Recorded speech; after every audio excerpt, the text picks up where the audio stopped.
Check out as I build this DIY crate and barrel inspired table that my friend sent me. Here are some of the dimensions that I kind of drew out based on some graphics that I found. So we started off with a plywood sheet, 3/4 inch. Started trimming some of the sheet itself to kind of create the dimensions that were needed. Here we are gluing some of the 1x2s to create some of that frame. Cut some 45-degree angles at the end, wood glue them down, and then nail gun. Here's the legs. We made the legs using 4x4s. And then this pattern was really unique, so I had to use a template with some really specific angles to make sure I got the right design. You can see one of them already completed in the back. And I kind of just used this template to draw first.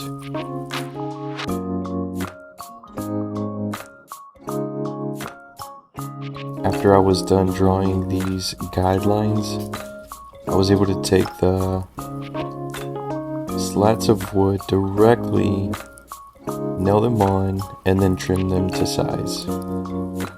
I did this repeatedly.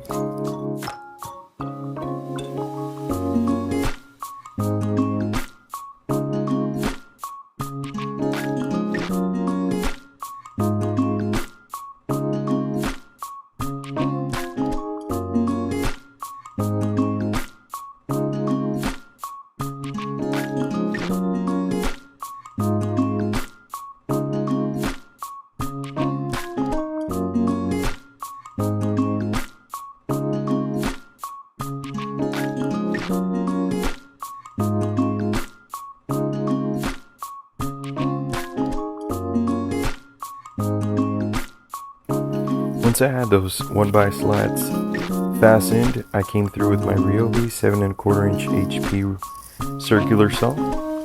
I dropped the depthness to make sure that we didn't go through all the way, but just enough to get through the 1x's so that we can get the desired design. After that, started putting down more slats, glued, nailed, and cut again. It was a tedious process. At first it required a lot of math to figure out those angles, but in the end it turned out really nice.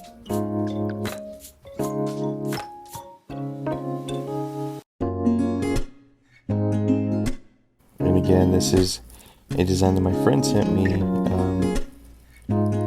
She saw it on a crate and barrel page. She was inspired and said, "Do you think you could knock this out?" And I said, well, let's give it a shot. So this is what it looks like once all those slats are on there, once those angles were finished.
Here's the end product after all the pieces of wood were on. Going back to the table, I had to frame out kind of a skeleton support system. This is going to be a thin table. It's supposed to be kind of low profile, and I know that I didn't want it to be wobbly at any point. So went ahead and did a kind of skeleton design, putting these nails through there, making sure they didn't go all the way through. Using my router, I cut half of the board so that I could overlay another board, overlap them, screw them together, and that was a really nice way to reinforce that skeleton that I built underneath, all fastened to the wood itself. And that's kind of what it looked like in the end. Here's an underside with the bracket fasteners on there.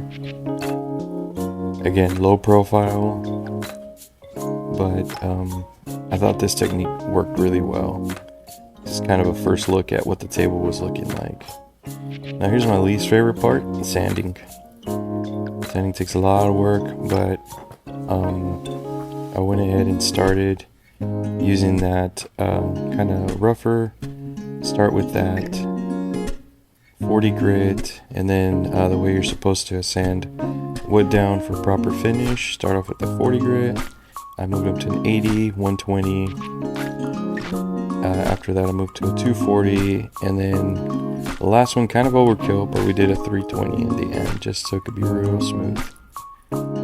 So a lot of sanding to make sure this turned out really nice and smooth. This is what our office looked like almost every afternoon, because I don't currently have a wood shop, but this will do. We went ahead and pre-stained everything using this bare water-based pre-stain. This is really important. I noticed that it really did soak up the stain when everything was pre-stained really well. And honestly, just adding this right here was a lot of fun too. It just really does prepare the wood and conditions it so that it could be ready for that stain. The stain that I was using was a satin stained and poly, again bare, water-based stain. This is a color that my friend really wanted, a dark, basically black stain.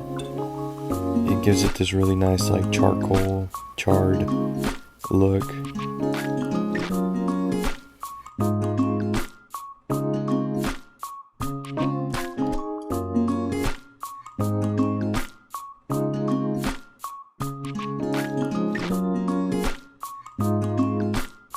A lot of angles to get into, a lot of little corners.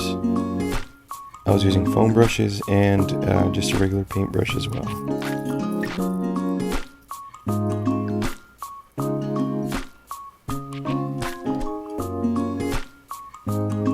Here's the tabletop.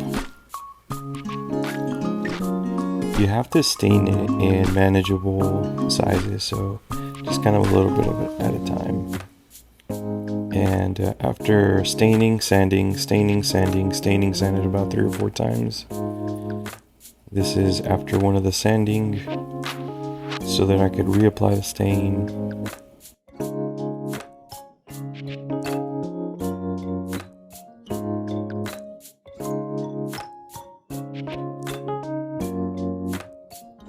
Here are the table legs as well, after sanding it, or after staining and then sanding. Kind of overkill, but we added a polyurethane coat at the end so that you could get this really solid finish.